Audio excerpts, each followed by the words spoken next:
Hi everyone, welcome to the Information Torpedo. Again, thanks for watching. Where are we? We are at Rigby Road Depot in Blackpool, and this is where Blackpool Transport restore some of their old heritage vehicles, their trams more specifically. So we're in quite an old workshop, and we're going to be talking about this thing behind us. So they've let us in. They've let us in here, which is quite nice of them. Yeah. So thanks for that. Thanks for letting us in. And then just to set the scene, because I had to ask this earlier, this was the tram depot to quite recently, wasn't it? This is where all the trams were based. Yeah. So Blackpool trams, they didn't have a lot of investment over a considerable period of time. Well, in fact, they were the only first generation tramway to keep going in the UK. We think, or we know. We think, yeah. Most tramway, corporation tramways got shut down over the course of from the 1920s to about, I think, the 1960s. Most systems closed, but Blackpool kept theirs going. They didn't get any big new vehicles during the 60s. They mostly survived on stock that they had from the 1930s. And yeah, like Jamie said, this is where they were all maintained. Next door, you've got where they were all stored, and relatively recently, they got some new single-decker flexi modern trams. They got a huge amount of investment, built a new depot, and now it's only the heritage vehicles that are maintained in this environment. So the way I got it earlier was, it was an old system being run from here, as it always had been. Then they spent some money, got some new trams, separated them to another depot that's down the road, which I might cut some B-roll of if I can be bothered to go and get it. And then this place has become, I explained this better earlier, they're doing the donkey work, aren't they? They're doing all the graft. The new trams are doing all the work, and these are heritage tourist vehicles. So they're not getting absolutely smashed day in, day out doing the tram's job. Yeah. If you want to get up and down the promenade, you go on a modern tram, and at night and during the day, they have the old trams out, which we've seen and we'll show. Yeah, and so for people to enjoy. Yeah, exactly. So, and those vehicles are maintained to a really high standard. And it's brilliant. It's brilliant here because what year was it built? Do we know? We don't know. Oh, I don't know, but it's old. It's old, but it's not badly maintained. It's got that really nice historical feel to it, isn't it? Like proper old workshop. We'll be showing you some footage, imagine now. Like the forge. There's an old forge because everything that operated here had to be maintained and built here. So there's only a finite number of spares, so they had to be able to maintain all that kit. So there wasn't, say, a central spares place in Europe that's just churning out loads of spares for these trams. Everything, when it was the 1930s trams that were doing all the hard work, they all had to be maintained here. We are here to talk about something else that's behind us, but it would probably be nice to come back here and maybe speak to the people that work here and get the story of it, because it's probably a really interesting story, how to keep something that's made and designed in the 1930s still running with some of the crazy machinery that's around here, and it would be interesting. So, and we'll be able to get access. We will have to come back and look at the actual tramway itself, but that's where we are. But we're not here about that. We're here about this weird thing that doesn't seem to fit in where it is. It doesn't fit into any nice little bracket, actually. And I will describe it. But when I've spoken to people about this, I've tried to explain the concept. They've gone, "Oh, Nick, that's absolute rubbish. You're talking cobblers." And then when I've actually shown them the pictures of, look, we're actually delivering something here, they're like, "Oh, it's actually real. It's actually like, so this is real life cobblers." And I'm like, yeah, I'm not just talking rubbish. We've actually delivered something. I've not been here before. This is the first time I've come today, so I've not seen this before, but I've seen pictures of it. But I'm sure people who are watching now have started to work out possibly what shape it is. So yeah, but what is it? We'll show some shots from above so you can tell the shape. So well done if you've guessed it by now. So it is a mock-up of a Mark IV British World War I tank. However, so context, during the First World War, tanks were introduced. And they were a big propaganda piece for the British. They had this newfangled invention. And sometimes they would drive real tanks around the streets of the city to raise funds for the war effort. Quite often for that city to buy a tank or several tanks. They would drive a tank round, people would come and give their money, and they would go on the understanding that they were buying part of a tank. The towns that could not get their hands on a real tank would make a mock-up of one of these tanks using their trams. So I mentioned that a lot of towns and cities had corporation tramways. So what they would do, they'd get one of their old-style trams and dress it up to make it look like a tank. And I think I've got some images of that, so we might be able to show a picture of one of the originals. I've never heard anything about this. Till you explain to me, I've never heard anything about this. Most people haven't, and I hadn't. When I was at uni, we were looking at doing a practical project. We wanted to do something real, hands-on, rather than just learning theory all the time. We wanted to learn some real skills. Now, my dad volunteers at Heaton Park Tramway in North Manchester, so I went to them and said, we want something to do, practical, to build. What have you got for us to do? There's a group of students that want to do this. Have you got any projects? And this guy, Derek, said, as a matter of fact, I've always had this pipe dream to build a tank tram. I've seen pictures of it in books, and if I had extra resources, that is what I'd do. At the time, the First World War commemorations were coming up, and he said, if you want to have a go at this, be my guest. So Blackpool Transport gave us the chassis, so that green thing there. A bogey, is it called a bogey? It is a bogey, so that is terms. one part of I think it's an English electric or a brush rail car. So normally there's two of those, we got given one. And I set, with a group of my friends at Heaton Park Tramway, many thanks to Heaton Park Tramway, they let us restore that there. This was all while we were generating a Heritage Lottery Fund application, because we've got to get the money to do it from somewhere. And when I initially told them about it, they said, well, that's all well and good. It's very nice that you're going to recreate one of these vehicles, but so what? Why? Yeah, why? What are people going to learn from it? And after that, we went and developed some workshops around theatre production, the arts, students getting involved, and we got the funding to build the thing. And there've been all kinds of different problems with resources, manpower. I moved away, so it's been difficult to control, and we didn't get to do a lot of the theatre workshops. And a big learning point for me has been that project management piece. It's been really quite hard. It's getting there. It looks like a tank. It's starting to come together in it. Yeah, so today we painted it green. We got a load of my mates, including Jamie, to come down, and we've done some more painting on it. I didn't do any painting. He's been setting up all this gubbins. But obviously, but this is important to get the message out. The propaganda stuff would have been amazing, because am I not right thinking that after World War I, they dished tanks out to towns, didn't they? Because they didn't think they'd need them again. Yeah, that is correct. But I don't know. There must be some kick around the UK somewhere. There are. I can't remember the name of it. One got restored relatively recently, and they put a cover around it. I think it's the only one of a gift tank, these things were called. Yeah. There were only one gift tank survived, and that is because they turned it into a local substation, I think. So they put the electrical equipment inside it and use it as the casing. So before the Second World War, over the 20s and during the Great Depression, loads of places had gift tanks just mounted almost as trophies. And I'm assuming they would have been scrapped for World War II. Yeah, I think so. Yeah, maybe. But during the Depression, I think, with the Great Depression, I think a lot of them went. So they scrapped loads of them. There's not any movers, is there? This is going to be the only mover. Yeah, but remember, they're two different things. So there's real tanks that got positioned, and the tank trams, which were only ever temporary things that would raise them on it. They would only have lasted like a week, made of wood and canvas, whereas we're making it specifically to be a tank tram. So this is a replica of a replica.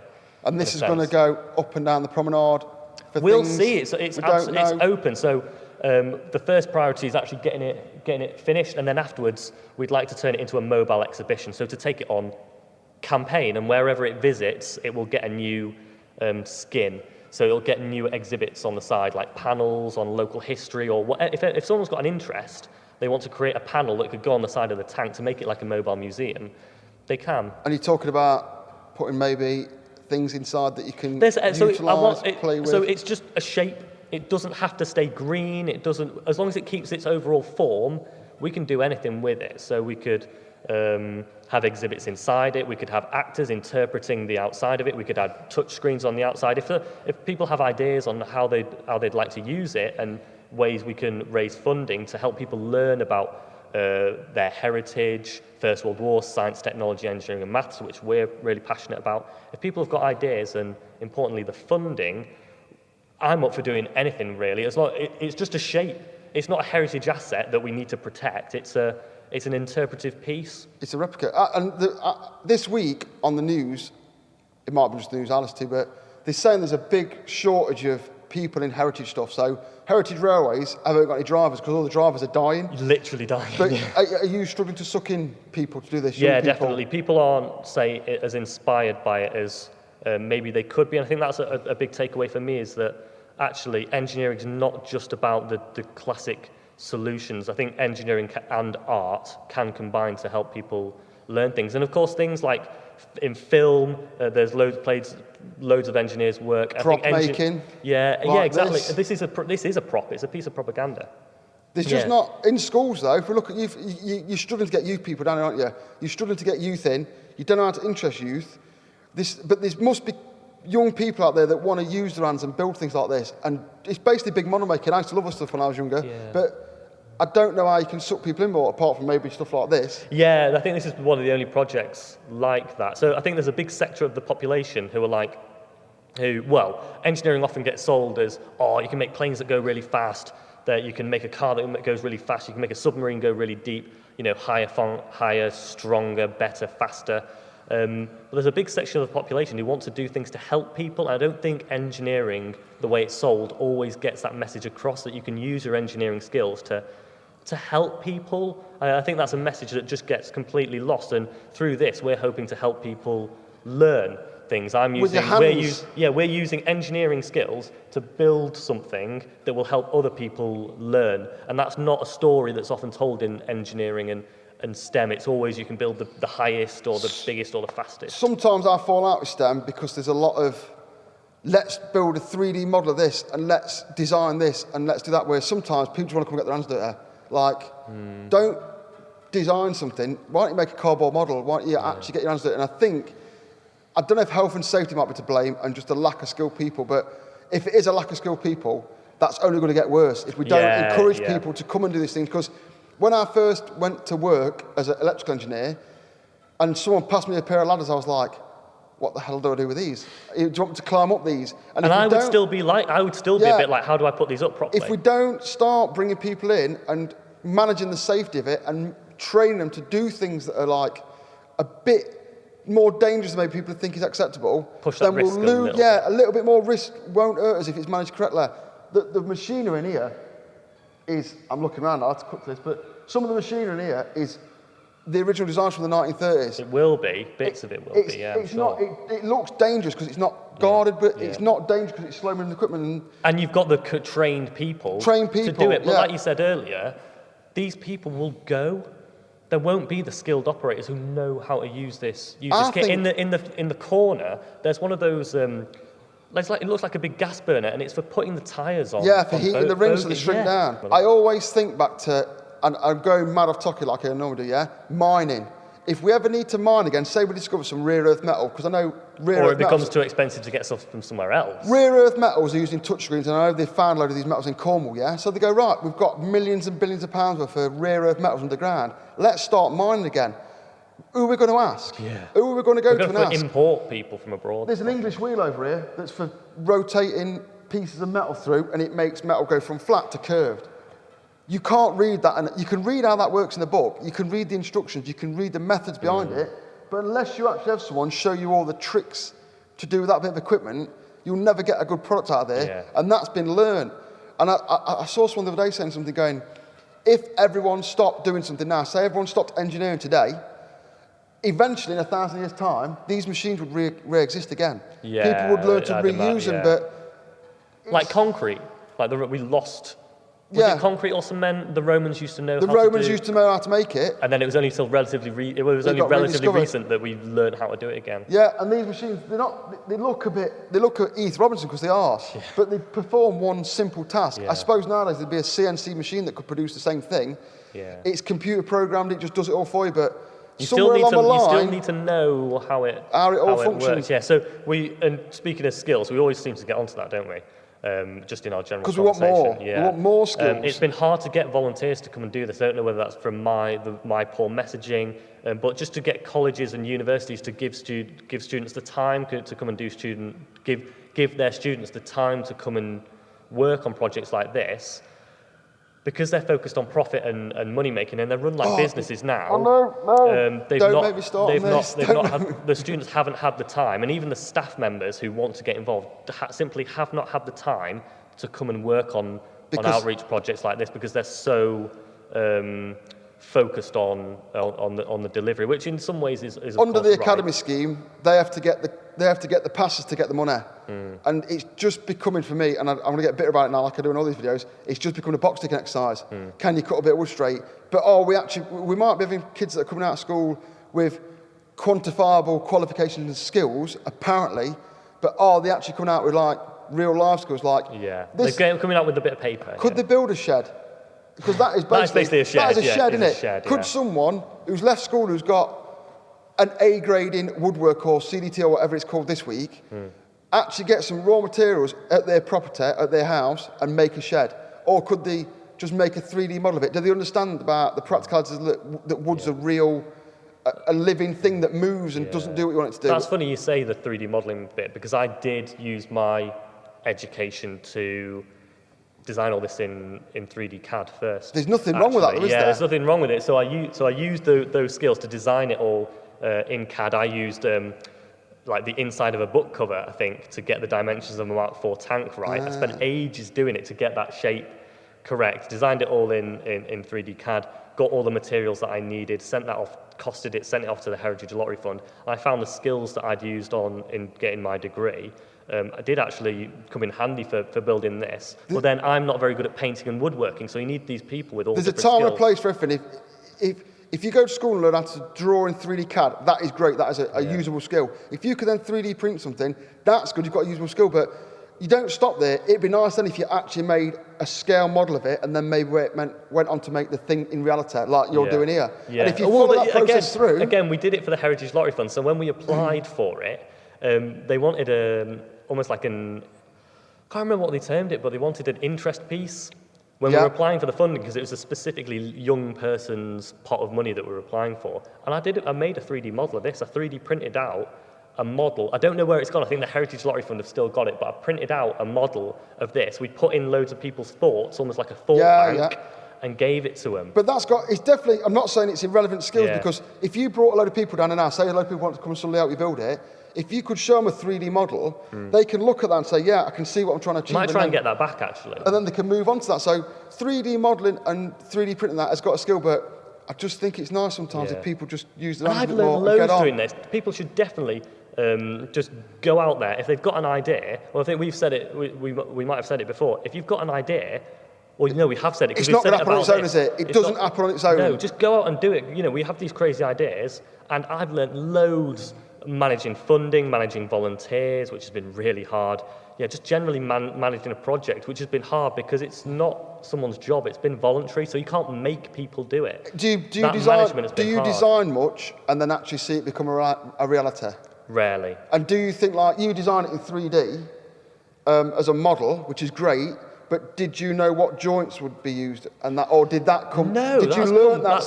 That has come from doing this project, and it's so satisfying to go from seeing the 3D model and going through the whole process yourself. So I'd definitely say, whatever field you're in, if you've got a little pet project or a little pet idea, just give it a go.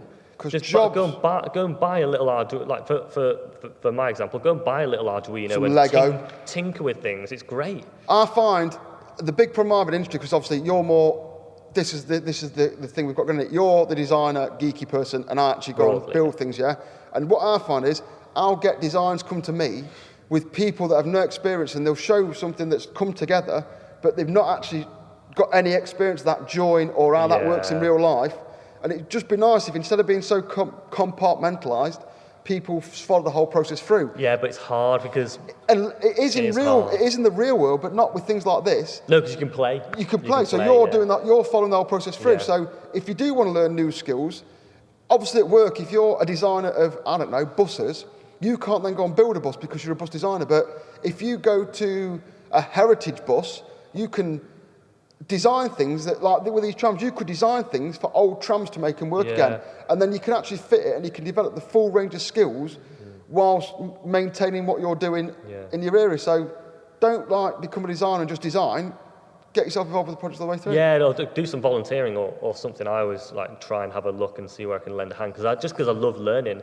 And I think, so what we've talked about there, could we think of a way of packaging that up and then communicating that through the Tank Tram?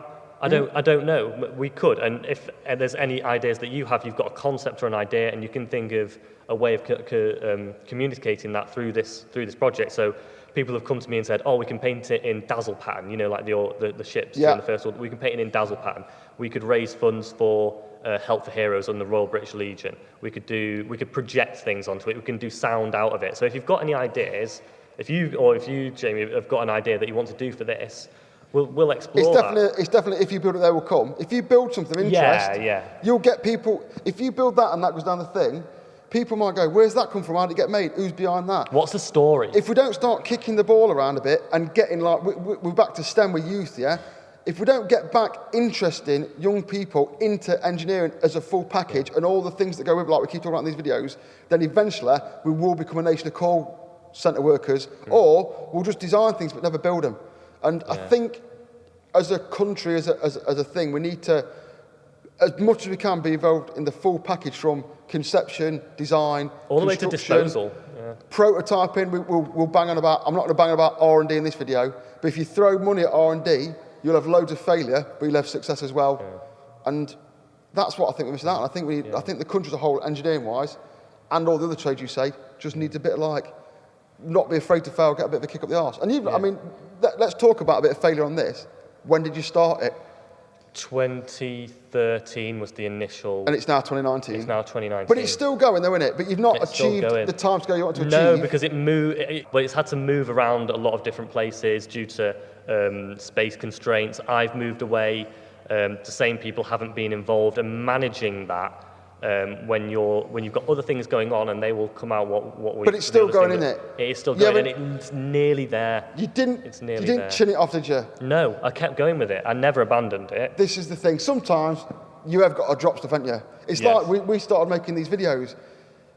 I picked up the editing software and I was like, I think I'll start this off. But if I hadn't persevered, I wouldn't be able to produce these glossy things that I'm now. And this morning we've been setting up and testing stuff. I've drove all the way from Nottingham to Blackpool. We've set up, tested stuff. It didn't work. We've had to jiggle stuff around. My mates have been helping you out with... his mates, it was a camera guy's been helping me out. The sound guy's been helping me out. So through that process of failure, you're just learning all the time. It's not failure. Failure seems to be such a bad thing for youth nowadays. I think it's because, I don't know, computer games stuff, they think like, there's no instant results in actually making things. No, you don't get instant results, you've got to put the time in. But it's more satisfying once you've done it. Once you've done it, yeah. Whereas a 3D model, you could probably crash out a 3D model in an afternoon, couldn't you? Yeah. And you could go, well, I could make it, but I'm not going to. But this is the place where, this is what separates the, I can't say men from the boys anymore, can you? No. I've got to say this is the place where... The pros, I don't know. No, we're not pros, we're amateurs. The men from the boys, what I'm getting at, is you've got to get involved in the entire thing, haven't you? The process is there, it's coming together, and you've stuck with it for, I don't know why I'm looking at my watch, it's not got years on, but 13, 14, 15, 16, 17, 18, 5 years. Yeah, because I see lots of people still do see value in it. I know that those people have come and gone. People still see the value in it and see it as a good thing. And it is all thanks to places like University of Salford, Heritage Lottery Fund, Blackpool Transport, a lot of my mates. People letting it being dumped in workshops for years on end. Blackpool and the Fylde College, they've helped out with it. And then over the past couple of weeks, we've had Sam, Adam, and then today we've had Phil, Harry, Steve, and yourself. It's everyone who's just giving a hand to it. Abdu, I've got to give it sounds like an Oscar speech just now. Yeah. But what we're saying is you're at the top here, running the project. But there's just so many people. All these people underneath, even the people that are coming in and clean up or making sure the doors locked overnight, everyone's open. And if you catalogued it, it'd be a massive amount of people, wouldn't it? Richard Talbot, he's been sorting out the funding. Even my dad's got involved. It is an Oscar speech. That's how desperate I've got. Even I've drove 2.5 hours here to be today to this. Yeah. I think we're going to leave it there because I don't think I need to edit this. And if we drag it out anymore, we will see. But who knows? But I think we'll leave it at that. If you're interested, then contact Nick. We'll put the email and the contact. Oh no, I bet he won't do that. He'll have it flying around the screen all over the place. It'll be somewhere. But we'll put the contact details as well as that as well. If you're doing something like this, or you're, I don't know, a heritage railway, recreating something from the past, doing something super war reenactors, anything that you might think of interest for us to come. We don't mind chucking all the stuff in a car and coming to you, and just we'd love to see what you're doing and make a little video at that kind of location about it. And communicate and tell that story. Yeah, because we're going to do 2 here today, but we want more places because us just talking, we want the visuals and that, and we want things to talk about. That We'll are see if moving we on. can get one of my mates in later. We want third wheels, don't we? So yeah, if you like it, subscribe, tell your friends, contact Nick if you're interested, tell us interesting things you're doing, and hopefully, I won't have to edit this much. Okay. Brilliant. Less work for you. Thanks a lot. Cheers. Bye.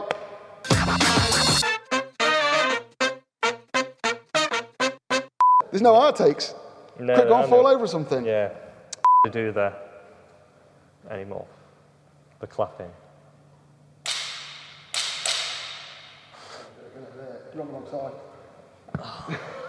What, do we always sit a certain side? Yeah, like Anton Deck.